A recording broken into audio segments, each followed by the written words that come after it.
नमस्कार मित्रांनो, लक्ष्मीच्या पावलांनी या मालिकेच्या आजच्या ट्विस्ट एपिसोडमध्ये आपण बघणार आहोत की चांदेकर कुटुंबात वरवर आता शांतता आहे. बाप्पाचं आगमन झालेलं आहे, म्हणजे वातावरण अगदी मंगलमय आहे आणि रेग्युलर आरती पूजा सगळं काही व्यवस्थित चाललेलं आहे. कारण यांच्या घरातला गणपती मानाचा गणपती आहे, चांदेकरांच्या घरातला गणपती. सो घरामधलं वातावरण म्हणजे न्यूट्रल आहे, व्यवस्थित आहे, छान आहे. त्यातल्या त्यात घरात राहुलची भर पडली आहे ना, त्यामुळे आता कोणी जास्त रिॲक्ट नाही करत. वरवर शांतता आहे आता. पण या शांततेच्या आड उकळतोय एक घातक कट. आता ऑब्व्हियसली तो कट रचणारा कोण आहे? राहुलची रिएंट्री झालेली आहे, देन ऑब्व्हियसली राहुलच आहे तो. तर रोहिणी, नैना, राहुल आणि त्यांच्यात भर पडली आता अनामिकेची. सो अनामिका हे चौघंही आता यांचं संगनमत आता आणखीन गडद झालंय आणि त्यांचं सॉफ्ट टार्गेट नाही म्हणताय ना, त्याला टार्गेटच म्हणा डायरेक्ट. त्यांचं टार्गेट कला आहे. कला खरे ही एकदम मेन निशाण्यावर आहे, कारण ती न्यायप्रिय मुलगी आहे, तिला वास्तविकता लागते, तिला खरं लागतं. म्हणजे आडनावाप्रमाणेच तिच्यात गुण आहेत, कारण ऑब्व्हियसली तिच्यावर तसे संस्कार घडलेले आहेत. तिच्या आईने तिला तसं घडवलेलं आहे, त्याप्रमाणे तिचा स्वभाव घडलाय आणि तिला खरं लागतं. म्हणजे सत्याच्या बाजूने चालणाऱ्या गोष्टींकडे कला असते. सो कलाचा अतिस्पष्टपणा, कलाचा न्यायप्रियपणा कुठेतरी आड येत असतो आणि तोच कलाचा स्वभाव या लोकांना आवडत नसतो. हेच सगळ्यांना त्यांना खटकत असतं. त्यांचं म्हणणं असतं की एकदाचा इचा काटा जर काढला तर आपली वाट पुढची खूप सुरळीत होईल. कला जर राहिली नाही तर घरामध्ये अद्वैत आपोआप डळमळून पडेल. आणि कारण दोघांचं ऑब्व्हियसली एकमेकांवर आता खूप घट्ट प्रेम होत चाललेलं आहे. सो जर कलाला मागे खेचलं तर आपोआप अद्वैत मागे येईल आणि पुढचे वाट आपल्याला आणखीन सोपी होईल. खरं तर या चौघांचंही टार्गेट कला असते, पण त्यांचं मोटिव्ह असतं की चांदेकरांच्या प्रॉपर्टीवर म्हणजे आपण आपला हक्क गाजवणं किंवा बळकावून घेणं. म्हणायला गेलं तर सगळे बाहेरचे आहेत. ही अनामिका बाहेरून आलेली आहे, यांच्या घरामध्ये सून म्हणून आलेली आहे. त्यानंतर हे सगळे खडतर आहेत. कोण? रोहिणी, राहुल आणि नैना. म्हणायला गेलं तर तरी सुद्धा त्यांची नजर चांदेकरांच्या प्रॉपर्टीवर आहे. मला एक कळत नाही, मुळात ज्या गोष्टींना आपल्या काही ज्या गोष्टीमध्ये कॉन्ट्रीब्युशन नाही आहे किंवा ज्या गोष्टी म्हणजे थोडक्यात म्हणायला गेलं तर ज्या पैशांना किंवा ज्या प्रॉपर्टीला आपल्या घामाचा वास नाही आहे तर ते निरर्थक आहे. मुळात जी गोष्ट आपण कमावलेलीच नाही आहे त्यासाठी आपला एवढा अट्टहास का असतो? सो तो अट्टहास आहे ह्या चौघांचा, ज्याच्यात अनामिका पण इन्क्लूड झाली आहे. सो आता ह्या चौघांचा प्लॅन होतोय कारण आता ते असतं ना, दुश्मन का दुश्मन दोस्त होता है. सो ते सगळे आता एकत्र आलेले आहेत. म्हणजे आणखीनच आता पुढे अडचणी वाढणार आहेत, आणखीनच ऑब्स्टॅकल्स येणार आहेत कलाच्या मार्गामध्ये. आणि आय एम शुअर कला या पण अडचणींना पार करणारच आहे. सो आता घडतंय असं की कलाच्या मार्गातल्या अडचणी हळूहळू वाढत जाणार आहे आणि आजच्या ट्विस्ट एपिसोडमध्ये आपल्याला तेच बघायचं आहे. सो आता सुरुवात करूया आपल्या आजच्या ट्विस्ट एपिसोडला. आणि हो, व्हिडिओला सुरुवात करण्यापूर्वी चॅनलला सबस्क्राईब करा. व्हिडिओ आवडल्यास व्हिडिओला लाईक करायला विसरू नका. तर मित्रांनो, ह्या चौघांचाही प्लॅन होतोय. खरं तर मी तुम्हाला मागच्या एपिसोडमध्ये काय झालं ते थोडक्यात सांगते. मागच्या ट्विस्ट एपिसोडला लिंक हा ट्विस्ट एपिसोड आहे, त्यामुळे ते बेटर राहील की मी तुम्हाला सांगते की मागच्या ट्विस्ट एपिसोडमध्ये आपण बघितलेलं आहे की अनामिका आता राहुल, रोहिणी आणि नैना यांना येऊन सामील झालेली आहे. आणि ती सामील यासाठी झाली आहे कारण तिचं पण मोटिव्ह हेच आहे की चांदेकरांना बर्बाद करून टाकायचं. त्यामध्ये तिचं मेन मोटिव्ह असं असतं की सोहम, आता राहुलला जेव्हा तिने हे सांगितलेलं असतं तेव्हा राहुलनेच तिला स्वतः आपल्यामध्ये सामील करून घेतलेलं असतं. आता थोडक्यात म्हणायचं झालं तर रोहिणी आता अनामिकाला कारण विचारते की अचानक असं काय झालं की तू एवढ्या इझिली आमच्यात येऊन गेली, यात तुझा काय फायदा आहे? सो तेव्हा आता अनामिका सांगू लागते की आमच्या कॉलेज डेजमध्ये माझं एकतर्फी प्रेम होतं सोहमवर आणि सोहमने मला नकार दिला. त्याने मला नकार दिल्यामुळे कॉलेजमध्ये खूप नाचक्की झाली. कॉलेजमधले सगळे मला हसायचे आणि त्या पिरियडमध्ये, ज्या पिरियडमध्ये सगळ्यांनी आनंद राहायचं असतं, सगळेजण आपलं टीनेज एन्जॉय करतात किंवा कॉलेज डेज एन्जॉय करतात, तो पिरियड मी पूर्ण डिप्रेशनमध्ये काढला. सो मला आता सोहमचं पुढचं आयुष्य डिप्रेशनमध्ये घालवायचं आहे, कारण मी कुठेतरी त्रासली आहे. सो मी त्यालाही त्रास होईल. त्याच्या कदाचित हे लक्षात नसेल, पण माझ्या लक्षात आहे की मला एक दिवस काढणं किती मुश्किल झालेलं होतं ते. तेव्हा आता अनामिकाचं मेन मोटिव्ह या लोकांना कळतं. मग ते आता चौघही मिळून एकमेकांना सामील झालेले असतात आणि पुढचा प्लॅन करू लागतात. मला एक कळत नाही की जर आपलं एखाद्यावर प्रेम आहे आणि समोरच्याचं आपल्यावर नाही आहे, देन इट्स फाईन, आपण मागे व्हायला हवं. सोहमने तिला सांगितलेलं असतं, अनामिका, की तुझं जरी प्रेम असलं तरी माझं नाही आहे. मला माझ्या करिअरवर फोकस करायचं आहे आणि मी तिकडेच म्हणजे माझं मोटिव्ह मेन तेच आहे, मला या गोष्टींमध्ये अडकायचं नाही आहे. आणि अनामिका तरी पण त्याला फोर्स करत असते आणि त्या गोष्टींवर सोहमने स्पष्टपणे सांगितलेलं असतं की हे बघ अनामिका, मी तर मुलांसारखा नाही आहे जे मुली फिरवतात किंवा टाइमपास करतात. मी तुझा आदर करतो, मला ते जमणार नाही, त्या गोष्टी माझ्या संस्कारांमध्ये बसत नाही, असं अगदी जेंटलमॅन म्हणून सोहमने ऑलरेडी सांगितलेलं असतं. आता इथेच सोहमचे खरे संस्कार झळकतात. तर सोहमने रिस्पेक्टफुली तिला सांगितलेलं असतं. आता बाकीच्यांनी तिला चिडवलं, त्यात सोहमची काय चुकी आहे? आणि एवढंच जर अनामिकाला चिडवण्याची भीती होती तर तिने बाजूला नेऊन विचारायचं होतं, एकांतात विचारायचं होतं. ऑब्व्हियसली एवढा अपमान तिचा झालाच नसता. आता यामध्ये सोहमने अगदी आदरपूर्वक तिला नकार दिलेला होता आणि या गोष्टींचा इश्यू हिने केलेला आहे. सो मला नाही वाटत यामध्ये सोहमची काही चुकी आहे. सो हे कारण आहे अनामिकाचं या लोकांना सामील होण्याच्या मागचं. आता हे सगळे एकमेकांना सामील झालेले आहेत आणि जेव्हा ते काहीतरी प्लॅन शिजवत असतात तेव्हा आता तो प्लॅन कोणीतरी मागून ऐकत असतं. त्यामध्ये 2 जण तो प्लॅन ऐकतात. हे आपण मागच्या ट्विस्ट एपिसोडमध्ये बघितलेलं होतं आणि आजच्या ट्विस्ट एपिसोडमध्ये पण आता आपल्याला तेच बघायचं आहे की एका गडद खोलीत 4ही लोक हे बसलेले आहेत. रोहिणी, नैना, राहुल आणि अनामिका. रोहिणी आता अगदी हळू आवाजात रागाने म्हणते, माझे दोघंही डाव फसले, पण आता कला जिवंत राहिली आहे तर माझा सूड कधी पूर्ण होणारच नाही असं मला वाटतंय. मंगळागौरीच्या खेळामध्ये बघितलं ना तुम्ही, राहुल तू तो साप जो दिलेला होता त्या बॉक्समध्ये अनामिकाने मला आणून दिला, मी तो त्या गिफ्ट बॉक्समध्ये ठेवलेला होता जो सासूबाईकडून म्हणजे शोधायचा होता त्या मंगळागौरीच्या स्पर्धेमध्ये सांगितलेला होता तू. अरे पण त्यामधून सुद्धा साप चावल्यानंतरून सुद्धा ती कला वाचली. किती मोठी अतिशयोक्ती म्हणायची आहे हिला. तुम्हाला वाटतंय का आता जर साप चावून पण जर ती कला वाचतेय, आपला कुठलाही प्लॅन वर्क करेल असं वाटतंय का तुम्हाला? मला माझा सूड पूर्ण होणारच नाही असं वाटतंय. तितक्यात आता नैना म्हणते, अगदी बरोबर बोलताय तुम्ही मॉम इन लॉ. अहो लहानपणापासून बघतेय मी, माझीच बहीण आहे ती. प्रत्येक गोष्टीत कितीही तिला अडचणीत टाकलं ना तरी ती कशी काय पुन्हा वरती येऊन जाते काय मला कळायला अजूनपर्यंत मला आजतागायत ते कळलेलं नाहीये. कितीही तिला संकटात टाकण्याचा प्रयत्न केला त्यावरून ती इझिली ओव्हरकम करून घेते. पण यावेळी आपला डाव पक्का असायला हवा. म्हणजे यावेळी तरी आपण न हिंमत हरता आणखीन चांगला डाव आखला तर मे बी आपण सक्सेसफुल होऊ शकतो. यावेळी आपला डाव पक्का हवा, आपण जराही चुकता कामा नये. तेव्हा आता राहुल अगदी खोटी स्माईल आणत म्हणतो की मी जेलमधून आलोय पण आता मी बदलल्याचं नाटक करून सगळ्यांचा विश्वास जिंकतोय. आणि ते खरंच असतं. हाच आपल्या डावाचा सगळ्यात मोठा फायदा होणार आहे. कारण मी तर आता सुधारलोय, माझं तर सगळ्यांसमोर चांगलं रूप आहे, त्यामुळे संशय आला तर पहिला संशय माझ्यावर येईल. पण मामा तू माझ्यापर्यंत तो संशय पोहोचूच नको देऊस.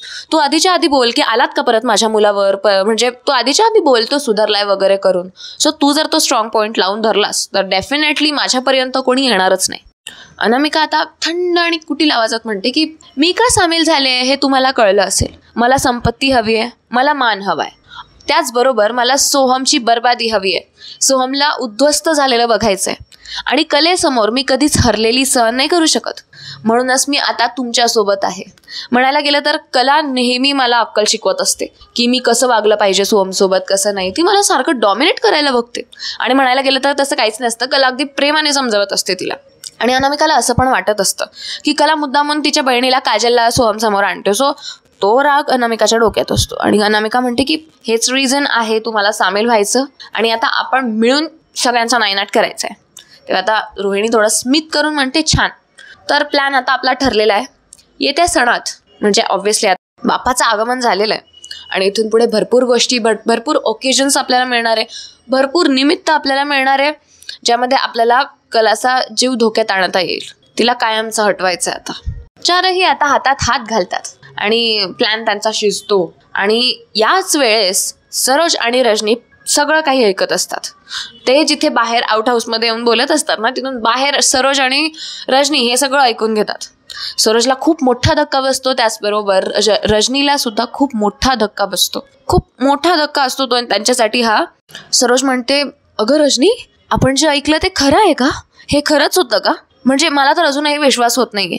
आपलेच घरचे कलेचा जीव घेणार आहेत, म्हणजे आपल्याच माणसांच्या जीवावर उठतायत. यांच्यावर विश्वास ठेवू शकतो आपण असं तुला वाटतं? म्हणजे हल्ली कोणावर विश्वास ठेवायचा आणि कोणावर ठेवायचा नाही हेच कळत नाहीये मला तर. त्यावर रजनी आता म्हणजे रजनीचे पण डोळे पाणवलेले असतात. रजनी म्हणते, कुठेतरी अनामिकाने माझा खूप मोठा विश्वासघात केलाय. अनामिका असं करेल असं मला कधीच वाटलं नव्हतं. अनामिकाबद्दल मला असं वाटायचं की ती माझ्या मुलाला सांभाळून घेते, माझा मुलगाच कुठेतरी चुकतोय, म्हणून मी कायम अनामिकाची बाजू घेत आले. आणि मला आता कळतंय की अनामिकाचा हा सगळा सूड आहे जो ती सोहमवर घेते. हे मला आधीच माहीत असतं तर मी माझ्या मुलाला कधीच एवढं बोलले नसते. कायम मी माझ्या मुलाला बोलत आले, त्याला ओरडत आले, त्याच्यावर चिडत आले आणि ह्या मूर्ख अनामिकाची बाजू घेत आले. मला खूप पश्चाताप होतोय वहिनी आता. तेव्हा सरोज थोडी सांत्वन देते रजनीला. पण मग रजनी आता तिचे अश्रू पुसत ठामपणे म्हणते, हो पण आता आपण गप्प जर बसलो तर आपलं घर उद्ध्वस्त होईल वहिनी. आता आपल्याला ढाल बनून आपल्या मुलांसमोर उभं राहावंच लागणार आहे. आपल्यालाच कलाला वाचवायचंय आणि आपल्यालाच सोहमला सुद्धा वाचवायचंय. ढाल बनून उभं राहायचंय. दोघींचे चेहरे आता ठाम होतात आणि दोघांचाही अगदी दृढ निश्चय होतो की आता आपण एक एक करून या सगळ्यांचे डाव उधळून लावायचे आहेत. सो आता त्यांचा प्लॅन एकीकडे शिजलेला असतो आणि सरोज आणि रजनीचा सुद्धा निर्णय ठाम असतो. तर त्यांचं असं ठरलेलं असतं की आपल्याला एक एक डाव उधळून लावायचा आणि आता यांचा प्लॅन ठरलेल्याप्रमाणे आता कलेवर ते पहिला हल्ला करायचं ठरवतात. कला घरात सणासाठी तयारी करत असते. म्हणजे रोजप्रमाणे आता बाप्पाचं घरामध्ये आगमन झाल्यानंतरून सकाळी आणि सायंकाळची फिक्स कामं म्हणजे काय असतात? पूजेचं ताट तयार करणं, त्यानंतरून निरांजनमध्ये तूप घालून त्यामध्ये वाट टाकणं, छानपैकी प्रसादाचा शिरा भाजणं, मोदक करणं, रोज वेगळा वेगळा प्रसाद बाप्पाला अर्पण करणं. म्हणजे भरपूर कामं असतात आणि त्यातले 2 हे फिक्स कामं असतात, सकाळची आरती आणि सायंकाळची आरती. सो कला त्याच तयारीला लागलेली असते. ती छानपैकी आता फुलांनी सजावट करत असते, देवपूजा तिची संपते आणि सगळं प्रिपरेशन तिचं करत असते. सो अचानक वरच्या मजल्यावरून ती जिथे बसलेली असते, देवघर असतं जिथे त्यांचं, तिथे वरती ना झुंबर असतो. म्हणजे बाप्पा येणार असतो ना, मग मानाचा गणपती असतो त्यांचा. सो ऑब्व्हियसली प्रिपरेशन पण हेवी असतं. सो वरचा जो झुंबर असतो ना तो अचानक हलायला लागतो. आता कला थोडीशी घाबरते.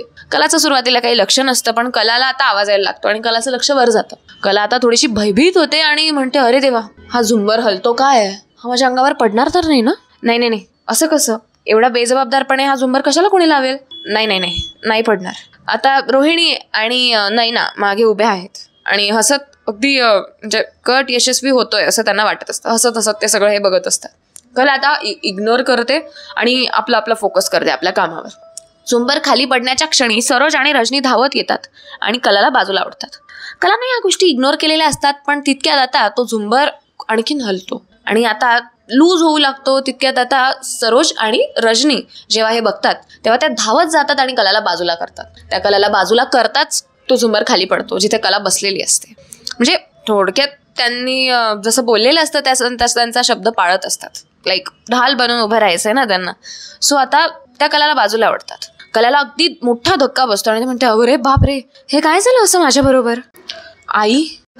सरोज मॅडम, रजनी मॅडम, तुम्हाला कसं कळलं? तितक्यात सरोज म्हणते, अगं तो झुंबर केव्हांचा हलतोय कला, तुझं लक्ष नाही का? कला म्हणते की माझं लक्ष होतं पण मला वाटलं कायच पडेल. तेव्हा आता सरोज म्हणते, अगं लक्ष देत जा. तितक्यात रजनी म्हणते, काळजी करू नकोस कला, जोवर आम्ही आहोत तोवर तुला काही होऊ देणार नाहीये, पण तू सुद्धा आता तुझी काळजी घेतली पाहिजे. तेव्हा आता कला म्हणते, मी तर आधीपासूनच म्हणते की ह्या घरात कोणीतरी आहे ज्यांना असं वाटतं की मी या घरात राहू नये किंवा मी शाबूतच राहू नये.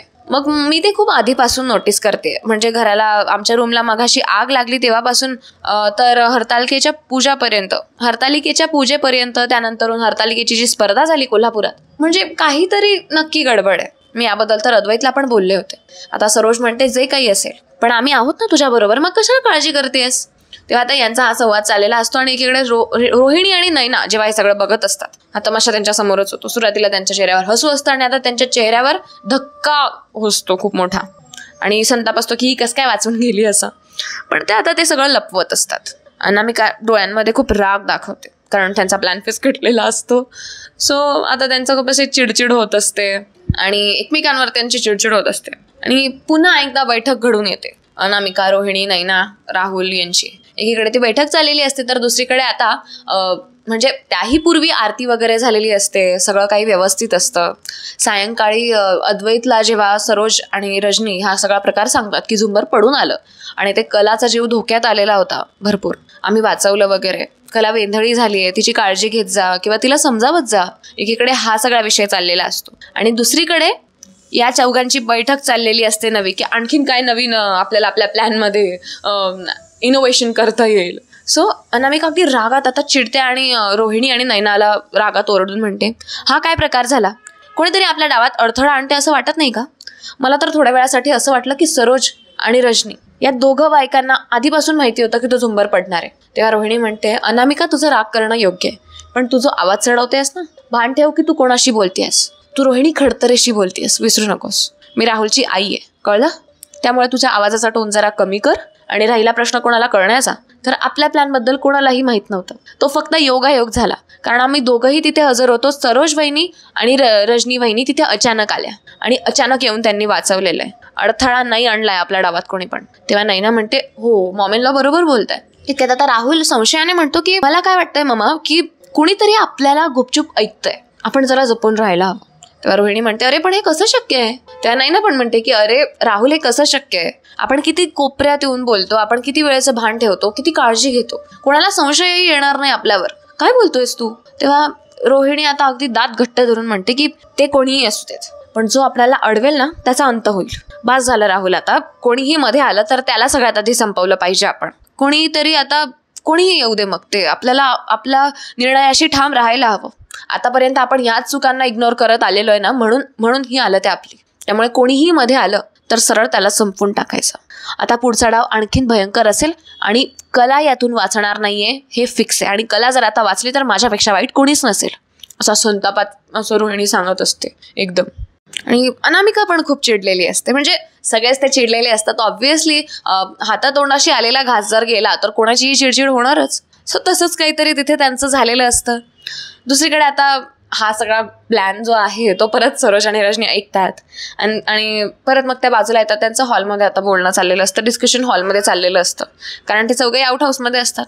सो आता त्या दोघींची शपथ असते की रजनी म्हणते की सरोज वहिनी, ॲक्च्युली ताई नाही म्हणत, ती वहिनी म्हणते, सरोज वहिनी आपल्याला एक गोष्ट कळली आहे या सगळ्या प्रसंगातून. हे चौघं कितीही मजबूत असले तरी आपण सत्याच्या बाजूला आहोत. आपण कलेला वाचवणारच. देवालाही डोळे आहेत. बाप्पाच्या समोर एवढा मोठा अपघात होणार होता, बाप्पानेच आपल्याला बुद्धी दिली आणि आपण कलाला वाचवलं, असं म्हणायला हरकत आहे का. तेव्हा सरोज म्हणते, अगदी बरोबर बोलतेस तू रजनी. आपल्या हातातलं हे गुपित योग्य वेळेला उघड करावं लागणार आहे आपल्याला आता. पण आधी कलेचा जीव सुरक्षित ठेवणं महत्त्वाचं आहे. हे उघडकीस कधी आणायचं हे सुद्धा आपल्याला खूप स्ट्रॅटेजिकली विचार करावा लागणार आहे. कारण मध्येच जर आणलं तर सरळ ते सांगतील की तुमच्याकडे पुरावे काय आहे. त्यात अनामिकाची भर पडली आहे. अनामिका लगेच तिच्या भावाला सांगेल, रणजितला. मग रणजित आपल्यावर उलटा पडेल. त्यापेक्षा आपण रणजितला पण आता हळूहळू हाताशी धरू. हळूहळू करून असा काहीतरी प्लॅन आखू की आपोआप सगळ्यांच्या समोर यांची वास्तविकता येऊन जाईल. पण ते पण त्यांना संशय घ्यायला नको पाहिजे की आपण आहोत, नाही तर ते आपल्याला रस्त्यातून हटवायला निघतील. इतके ते क्रूर झालेले आहेत सध्या, इतके ते चवताळून उठलेले आहेत. सो आता ते दोघेही निर्धार करतात की आपल्याला आता कलाला वाचवणं प्रायोरिटीवर ठेवावं लागणार आहे आणि देन बाकीच्या गोष्टी बघायला लागणार आहे. सो आता राहुल, म्हणजे दुसरीकडे राहुल आणि नैना घरातील सजावटीत गुप्त सापळा लावायचा प्रयत्न करतात. एक रंगाचा घडा वर ठेवून कोणीतरी म्हणजे कोणी ओढलं की खाली कोसळेल असं ते काहीतरी ठेवत असतात. म्हणजे एक घडा असतो रंगाचा, तो वरती ठेवलेला असतो आणि तो खालून कोणी ओढला की पूर्ण असा खाली कोसळून येईल. म्हणजे काहीतरी ते सजावटमध्ये काहीतरी गफला करतायत, फुलांच्या याच्यामध्ये कुठेतरी ते लपवतायत. सो आता नैना अगदी हसत म्हणते की या वेळेला कला वाचणारच नाहीये राहुल, आपला प्लॅन सक्सेसफुल होईलच असं समज. संध्याकाळी आपण पार्टी करायला बसणार आहोत, आपला प्लॅन रेडी ठेव. तेव्हा राहुल म्हणतो, काळजीच नको. पण आता हे सगळं ज्यांचं, हे दोघांचं जे चाललंय नवरा बायकोंचं, हे सापळा वगैरे रचणं, हे सरोज आणि रजनी लपून बघतायत की ते काय करतायत, काय बोलतायत. आणि दोघींचे डोळे आता ठाम दिसत आहेत. रजनी खूप असं स्वतःचा राग कंट्रोल करत असते. ती म्हणते, ही नैनाची बहीण आहे ना कला, तरी पण ती असं का करते तिच्या विरोधात. संताप होतोय त्यांचा, पण त्या बोलू काही शकत नाही. बट त्यांना कळलंय की आता काहीतरी नवीन प्लॅन होणार आहे, झालेला आहे आणि यातून काहीतरी होणार आहे. सो आता त्या अलर्ट झालेल्या आहे. सो म्हणायला गेलं तर घरात आता सुरू झालाय मृत्यूचा खेळ. एकीकडे कलेचा जीव धोक्यात तर दुसरीकडे सरोज आणि रजनी ढाल बनून सज्ज आहेत. पण पुढे खरंच त्या कलेला वाचवू शकतील का. कलेच्या आयुष्यात येणारं हे वादळ या घराला कायमचं 2 भागात विभागून टाकेल का, की सत्य आणि न्यायाच्या ताकदीने अंधारावर विजय मिळेल. जाणून घेण्यासाठी पाहत रहा आपले डेली ट्विस्ट एपिसोड्स लक्ष्मीच्या पावलांनी या मालिकेचे. त्याचबरोबर आपले डेली अपडेट्स जाणून घेण्यासाठी चॅनलला सबस्क्राईब करा, व्हिडिओला लाईक करा आणि आजचा व्हिडिओ कसा वाटला हे कमेंट्समध्ये सांगायला विसरू नका. आणि नेहमीप्रमाणे मग मला आवडलेल्या कमेंट्स मी अनाऊन्स करून दाखवते. So that will be better. आणि त्या पलीकडे आजच्या पूर्ण ट्विस्ट एपिसोडमध्ये सगळ्यात जास्त कुठला भाग तुम्हाला आवडला हे सुद्धा कमेंट्समध्ये मेन्शन करायला चुकू नका. सगळ्यांच्या घरामध्ये किती मंगलमय वातावरण असेल ना. म्हणजे सकाळ सकाळ झाली की मोदकांचा सुवास, सायंकाळ झाली की पेढ्यांचा सुवास, नवीन नवीन प्रकारचे पदार्थ, बाप्पाला खाऊ, किती किती मजा येत असेल. सो आता मोदक खाता खाता आपले व्हिडिओ बघत चला हं. आणि बरं आता तेवढं कराल तर मग तोंडात गोडवा पसरेल. तुम्ही स्वीट्स खाल, प्रसाद खाल, तर मग तेव्हा तो गोडवा तो व्हिडिओला बघता बघता ते आपोआप लाईक आणि शेअर आणि सबस्क्राईब होऊन जाईल. त्यानंतर छान छान कमेंट्स येतील. बाप्पाचा आशीर्वाद माझ्या व्हिडिओपर्यंत पोहोचेल तुमच्या कमेंट्समधून, अशी त्यामागची कल्पना आहे. I know it sounds bad actually, but ठीक आहे, तुम्हाला एवढं तर करायला लागणार आहे. चला तर मग वेळ झाली आहे नेहमीप्रमाणे आपले viewers of the day announce करायची. मला आवडणाऱ्या कमेंट्स आता मी वाचून दाखवते. वळूया आपल्या फेवरेट पार्टकडे, म्हणजेच कमेंट सेक्शनकडे. ओके, सो मागच्या ट्विस्ट एपिसोडकडून मला खरंच खूप मोठी डिसअपॉइंटमेंट भेटली. मे बी त्या ट्विस्ट एपिसोडमध्ये माझ्याकडून काही चुका झाल्या असाव्या, कारण त्याला एवढ्या कमेंट्स पण नाही आल्या आहेत आणि लाईक्स पण नाही. सो इट्स ओके, मी आता स्वतःमध्ये बदल करण्याचा प्रयत्न करेन. सो मला आता जेवढे नावं आहेत तेवढे अनाऊन्स करायला आवडतील. ते म्हणजे पहिले नाव आहे वसंत जोशी. ते म्हणत आहेत, नमस्कार ताई, मी वसंत बळीराम जोशी. कालच्या सिरियलमधील सासू सुनेवरील माया ही अवर्णनीय आवडली. प्रत्येक कुटुंबातच सासू सुनेमध्ये अशी वृत्ती असायला हवी. आपण यापुढे देखील असेच सिरियलमध्ये सांगत चला. धन्यवाद. Okay, thank you. ॲक्च्युली हे जळगावचे आहेत, लक्षात आहे माझ्या. हे सुद्धा आपले रेग्युलर व्ह्यूअर आहेत. त्यानंतर आहेत प्राजक्ता कांबळी. त्यांना पण कालचा भाग आवडला असं त्यांचं म्हणणं आहे. त्यानंतर आहेत मेधा जोशी. ओके, सादरीकरण समर्पक आहे. Okay, thank you. मालिनी जाधव, त्या पण मला अप्रिशिएट करतात, थँक्यू. त्यानंतर आहेत शुभांगी वडेकर. त्यानंतर आहे आनंद केसवानी. ओ माय गॉड, यांची तर कमेंट्स दरवेळेस मी यांची कमेंट शोधत असते. Thank you so much. मला खरंच खूप आवडली यांची कमेंट, खूप छान आहे. फॅन्टॅस्टिक सासबहू जोडी असं म्हणतात ते, सरोज आणि कला. ओके, त्यांना तो म्हणजे आवडला होता भाग. त्यानंतर त्यांनी मला पण ॲप्रिशिएट केलं आहे. Oh my God, thank you so much. तुमचं तर कौतुक करावं तेवढं कमी आहे, तुम्हाला थँक्यू म्हणावं तेवढं कमी आहे सर. सो त्यानंतरून आहेत आपले चंदा कदम. या पण आपल्या रेग्युलर व्ह्यूअर आहेत. आणि Sushila Maske, Vijaya Kate, Anish Pagdhare. Okay, so this was all about comments. I know कमेंट्सचा काउंट कमी होतोय, म्हणजे माझ्यात काहीतरी कमतरता आहे असं मला जाणवतंय. सो आणखीन मी काहीतरी चांगलं करण्याचा प्रयत्न करेल, कारण मला खरंच डिसअपॉइंटमेंट भेटली. इट्स ओके, मी आता खूप चांगला प्रयत्न करेन काहीतरी वेगळं करण्याचा.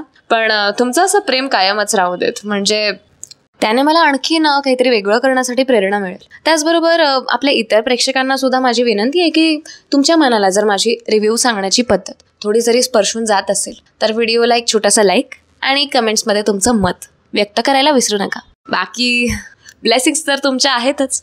सो आता वेळ झाली थांबण्याची कदाचित. सो मी आता इथेच थांबते, माझ्या वाणीला पूर्णविराम देत. भेटूया आपल्या पुढच्या व्हिडिओमध्ये लवकरच. तोपर्यंत धन्यवाद.